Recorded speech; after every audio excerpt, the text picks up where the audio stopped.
হান্নান মাসুদ, কেউ বলেন যে মাংস মাসুদ, কেউ বলেন যে কান্না মাসুদ, একদম কিটকিটে একটা ছেলে ছিল। এটাকে বলে কপাল। একটা জিনিস কি জানেন, ক্ষমতা আল্লাহর তরফ থেকে আসে। এখন এটা যার কপালে আছে, এই রাষ্ট্রিকা তার কপালেই পড়ে।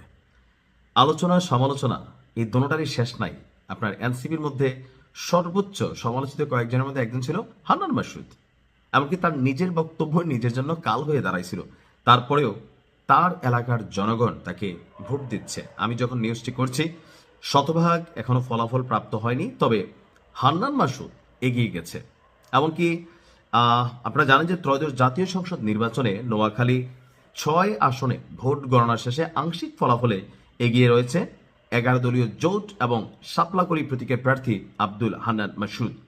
সর্বশেষ তথ্য যেটা বলছে, 17টি কেন্দ্রের ফলাফলে হান্নান মাসুদ পেয়েছে 13,927টি ভোট এবং তার নিকটতম প্রতিদ্বন্দ্বী ধানের শীষ প্রতীকে বিএনপি প্রার্থী মোহাম্মদ মাহবুবুর রহমান শামীম, তিনি পেয়েছেন 9,414টি ভোট।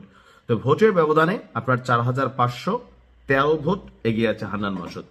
অপরদিকে আমাদের হাসনাত আব্দুল্লাহ, দ্য ব্লুটুথ বয়, অনেক কিছুতেই পজিটিভ আছে, 20% নেগেটিভ আছে। আমি সরাসরি বলি ভাই, আমাদের কথা তো একটু স্ট্রেট কাট, যে এখন সে এমপি অলরেডি, প্রথম কিন্তু এমপি হয়ে গেছে। আমরা যতটুকু সর্বশেষ রেজাল্ট পাইছি। হাসনাতকে একটা জিনিস মাথায় রাখতে হবে, রাজনৈতিকভাবে আপনি একটা কৃষ্টি কালচার তৈরি করতে হবে, যে ধরেন যেই ভাষায় এতদিন কথা বলছেন আপনি তেমন কোনো মানে রিয়েকশনে পড়েন নাই, বাট এখন আপনি ক্ষমতাসীন মানুষ। ক্ষমতা যার কাছে থাকে তাকে নমনীয় হতে হবে, ভিন্ন মতকে শ্রদ্ধা করতে হবে। কিন্তু আপনি যদি যে অ্যাটাকিং ভঙ্গিতে সবসময় কথা বলেন, তো আমার মনে হয় right now you are a member of Parliament, so you have a responsibility, and as a responsible person বা এমপি, অলরেডি হাসনাত এমপি হয়ে গেছে। আমার মনে হয় যে আচার আচরণে অন্য দলকে টার্গেট করে কথা বলা বা কোনো ব্যক্তি গোষ্ঠীকে টার্গেট করে কথা বলার মধ্যে একটু শিষ্টাচার থাকতে হবে। তো 116টি ভোট কেন্দ্রে আপনার ভোট পড়েছে। যেহেতু আপনার এখানে মঞ্জুর হাসান মুন্সি নাই, তো হাসনাত একটা একচেটিয়া ভোট পাইছে। দেখা গেছে 116টি ভোট কেন্দ্রে সবগুলোতেই হাসনাত আব্দুল্লাহ শাপলা প্রতীক এগিয়ে রয়েছে।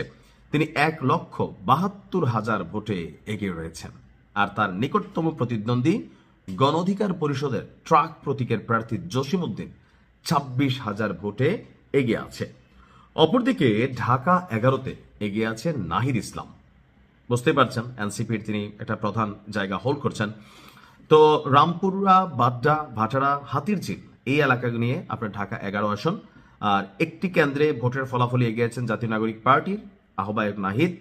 ধানের শীষের মনোনীত প্রার্থী আপনার কাইয়ুম থেকে 148 ভোটে এগিয়ে আছে। তো আমার মনে হয় যে এখানে নাহিদ জিতবে না, কারণ এখানে আপনার জাস্ট হচ্ছে একটা কেন্দ্রে, আসলে আমরা যখন নিউজগুলো করছি একটু একটু করে আপনার তথ্যগুলো সামনে আসছে। তো 148টা ভোটের একটা কেন্দ্রের ফলাফল, এখন এটা হইতে পারে নাহিদ অধ্যুষিত অথবা জামাত অধ্যুষিত বা এনসিপি অধ্যুষিত এরিয়া। তো সবকিছু মিলিয়ে নাহিদের যে ভোটের পার্সেন্টেজ 148, এটা নাহিদের জন্য হারের দিকে নিয়ে যাবে। বাট হান্নান মাসুদ সে যে জায়গায় গেছে ওই জায়গায় সে উপর উঠবে। আর হান্নান মাসুদ কেন ভোট পাবে বলি, ফেরি ইস্যুতে। এই যে এলাকাটা, এখানে একটা ফেরি নিয়ে এলাকার মানুষের দীর্ঘদিনের স্বপ্ন ছিল। তো হান্নান মাসুদ করছে কি, ডক্টর ইউনূস যখন ক্ষমতায় বসছে প্রথমেই তার টার্গেট ছিল সে নির্বাচন করবে।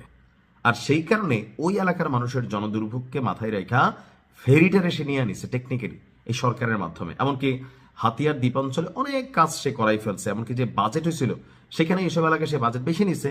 তো সাধারণ জনগণ কি দেখছে যে ভাই এত সরকারে গেলে অনেক কিছু করতে পারবে। সো ওই জায়গা থেকে হান্নান মাসুদ এগিয়ে গেছে। নাহিদ ইসলাম 148, আমি যখন নিউজটা করছি হয়তো আরো বলা যায় না, তারপরেও পার্সেন্টেজটা আমার কাছে মনে হয়েছে নাহিদের কপাল পড়বে। দেখা যাক সারা রাত কি হয়, তবে গুজবে কান দিবেন না। আসসালামু আলাইকুম।